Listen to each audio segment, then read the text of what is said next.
Olá, que bom estarmos novamente juntos para dar continuidade ao que nós estamos tratando, que é a segunda vinda de Jesus.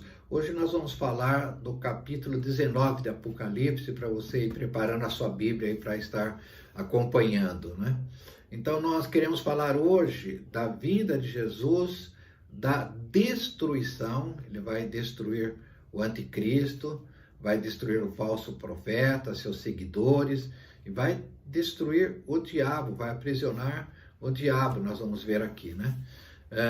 Então, falando assim sobre esse final dos tempos, nós não estamos falando de coisas que vão acontecer daqui centenas de anos, nós estamos falando de coisas que estão acontecendo.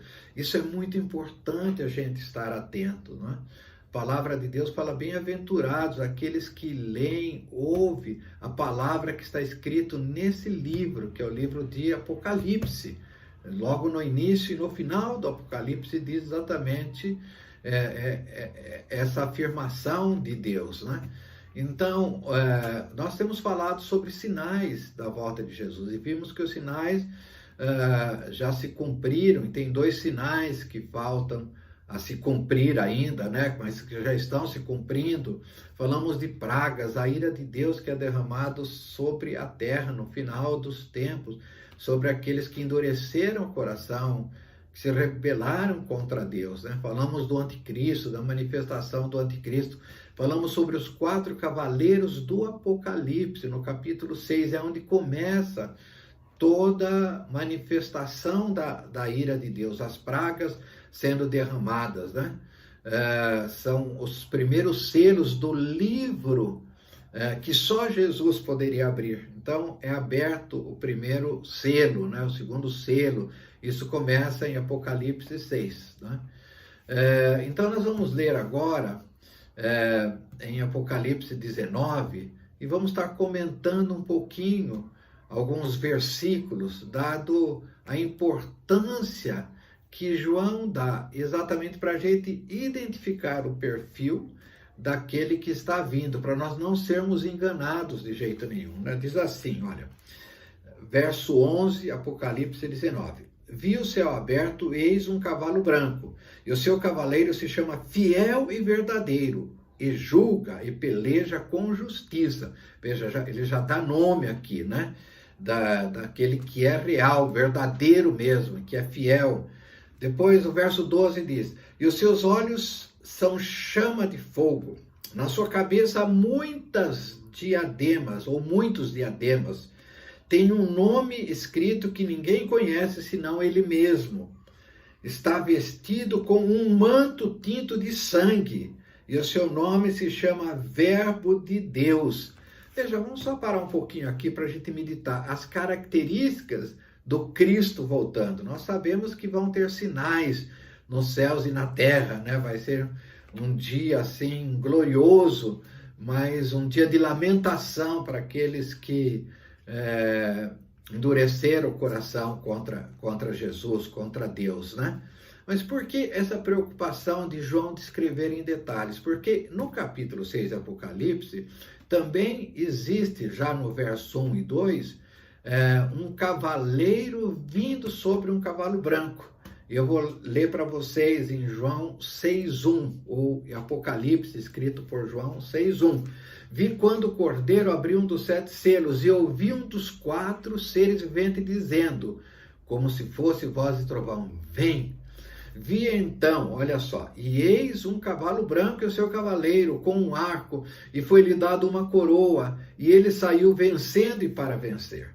Veja, os estudiosos, ou uma boa parte dos estudiosos, entende que esse cavaleiro é o anticristo. Ele imita Jesus, ele quer parecer Jesus, né? Por isso é chamado também de Cristo, só que o anticristo, outro lado, né? As pessoas vão olhar para ele como um ungido, como um Cristo, né? Ele vai conseguir enganar um período. A gente sabe que o reinado dele vai ser de 7 anos, mas os primeiros 3 anos e meio vai ser um período de paz, um período de tranquilidade, vai haver acertos políticos, acertos econômicos, né? Os conflitos vão acabar. Então, ele virá assim, parecendo que é o Cristo, né? mas a gente sabe, esse texto diz que um dos seres viventes diz, vem. Então, logicamente não pode ser o Cristo, eu imagino, né? Como que alguém vai dar ordem para o Cristo? Olha, agora é momento de você vir, né? Isso é uma coisa entre ele e Deus apenas, né? E diz o texto também que foi dada uma coroa para ele. Nós vemos aqui que Jesus vem com diademas, com coroas, ele já é o Rei dos Reis, ele já está coroado, ele recebeu toda a honra, toda a glória, recebe toda a honra, toda a glória diariamente pelos anjos, pelos querubins, pelos serafins, pelos arcanjos, né? Então ele já é o rei, não é que foi dado uma coroa para ele, né? Então Jesus já vem como vitorioso, já está profetizado. Esse cavaleiro do Apocalipse 6 diz que ele saiu vencendo e para vencer, determinado a vencer, mas ainda não é um vitorioso. Então, veja que interessante como João vai descrevendo, ele diz no verso 12, os seus olhos são chama de fogo. Então, é interessante a gente observar isso, assim Jesus vai vir, né? Existe uma passagem em Lucas 12, 49, 12, 50, em que Jesus diz que ele veio lançar fogo na terra, que há um fogo dentro dele, que ele anseia em lançar esse fogo. E esse fogo é manifestado em algumas ocasiões, principalmente em Apocalipse, né? Mas eu creio que no dia de Pentecoste, quando surgiram aquelas línguas de fogo, né? Que foi a manifestação do Espírito Santo, essa língua de fogo já é o fogo de Jesus sendo lançado na terra, né? Que é a vinda do Espírito Santo. Mas em Apocalipse, já no capítulo 1, verso 14, quando Jesus se manifesta para João, ele aparece com labaredas de fogo nos seus olhos, né? Essas labaredas, a gente entende que é uma manifestação de um Jesus apaixonado, de um Jesus que fala, olha, eu morri por vocês, eu me entreguei por vocês, né? Eu dei a salvação, dei o perdão. Então, é o amor de Jesus. Depois, também no capítulo 2 de Apocalipse, no verso 18, para a igreja de Tiatira, Jesus se manifesta também com olhos de fogo, né? E aí ele se manifesta para a igreja, e a gente entende que esses olhos de fogo significa olhos de santidade, porque ele fala daquela igreja, que aquela igreja está muito confusa, ela está sendo conduzida por Jezabel, que é um espírito de prostituição, né? Jezabel viveu 3.000 anos atrás, mas o espírito dela opera, né? Então, ele vem falar sobre santidade.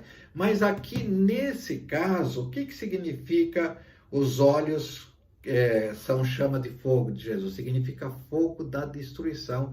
Ele vai lançar fogo sobre a terra, e nós vamos ver mais para frente. Veja a característica, o perfil de Jesus voltando, né? E aí o texto diz o seguinte, que ele está vestido, nós já vimos isso, verso 13, com um manto tinto de sangue, seu nome se chama o Verbo de Deus, a Palavra de Deus. Jesus é a Palavra, né? Isso é inconfundível. Agora, no verso 14, e seguiam-no os exércitos que há no céu, montando cavalos brancos, com vestiduras de linho finíssimo, branco e puro. Então, se você observar um pouquinho antes, no capítulo 19 de Apocalipse, a gente vai ver o que a gente chama de bodas do Cordeiro, né? Nós vemos aí o casamento de Jesus com a noiva, com a igreja, e também, nesse caso, a vestidura da igreja é esse linho branco, que significa justiça, que significa pureza, né? Então, Jesus está voltando com esse exército. E sai da sua boca uma espada afiada. Verso 15. Sai da sua boca uma espada afiada, para com ela ferir as nações. Olha que interessante. Então, toda a característica mostra que ele veio para ferir, ele veio para destruir e depois constituir seu reino, como nós já dissemos, né?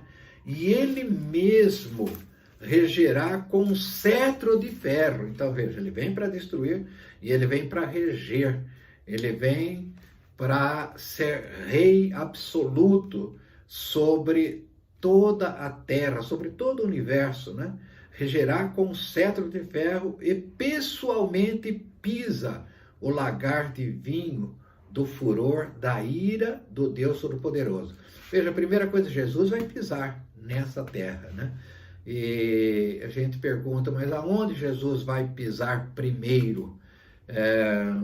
Existem, assim, algumas passagens que mostram que esse local não vai ser Roma, como os católicos gostariam, não vai ser Brasil, como os evangélicos brasileiros gostariam, não vai ser Nova York, como os cristãos americanos gostariam que fosse, né? Mas vai ser Jerusalém, porque de lá ele subiu, né, do Monte das Oliveiras, e um anjo disse, esse mesmo Jesus que está subindo, ele vai voltar para esse local.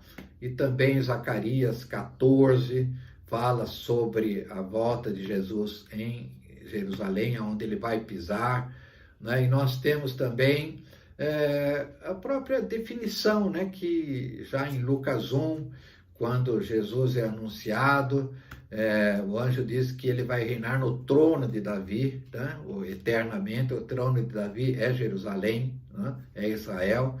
E claro que isso requer uma explicação maior que nós não vamos fazer nesse momento, mas certamente em outros momentos faremos isso, tá? Mas Jesus pisa aqui, ele está pisando num lagar de vinho do furor da ira de Deus Todo-Poderoso. Aqui é a vingança de Deus, né? Contra aqueles que blasfemaram, aqueles que tiveram uma reação agressiva contra Deus, né? Que negaram Deus. Enfim, é uma coisa muito triste, né? E também, veja que interessante, no verso 16, Apocalipse 19, 16, diz, tem no seu manto e na sua coxa um nome escrito, Rei dos Reis e Senhor dos Senhores. Então nós não vamos poder ter confusão em relação a isso, né? Porque vai estar escrito, nós vamos ler Rei dos Reis e Senhor dos Senhores. Ele não é apenas Rei, mas é Rei dos Reis. Ele não é apenas Senhor, mas Senhor dos Senhores, né? Absoluto. Ele vem para reinar, né? Agora, o que vai acontecer? Primeiro, ele vai destruir. Se você vê os versos seguintes vão falar sobre destruição. O verso 19 diz, e vi a besta e os reis da terra com os seus exércitos congregados para pelejarem contra aquele que estava montado no cavalo e contra o seu exército. Então nós vamos ver que existe realmente uma reunião de governos. O anticristo vai fazer isso, né, na terra, de ditadores, de governos, tiranos, né, para fazer um exército, para destruir Israel, para destruir Jesus, né? Então existe isso, e nesse momento é que Jesus está voltando, né? Mas ele diz, olha, a besta, e essa besta está se referindo ao anticristo, né? Existem duas bestas no capítulo 13 de Apocalipse. A primeira besta a gente entende que é o anticristo, e a segunda besta é um falso profeta que vai mostrar o anticristo, que vai apresentar o anticristo para todos, né? Então a gente sempre diz isso, que é uma imitação da Trindade, só que a Trindade do mal, né? O dragão, que é o diabo, ele se encarna num homem, que é o anticristo, e o anticristo vai ter o falso profeta que vai estar mostrando, apresentando ele para todos, né? Glorificando ele como faz o Espírito Santo para Jesus. Então veja que interessante. No verso 20, mas a besta foi aprisionada, com ela o falso profeta, que com sinais feitos diante dela, seduziu aqueles que receberam a marca da besta e eram os adoradores da sua imagem. Os dois foram lançados vivos dentro do lago de fogo que arde com enxofre.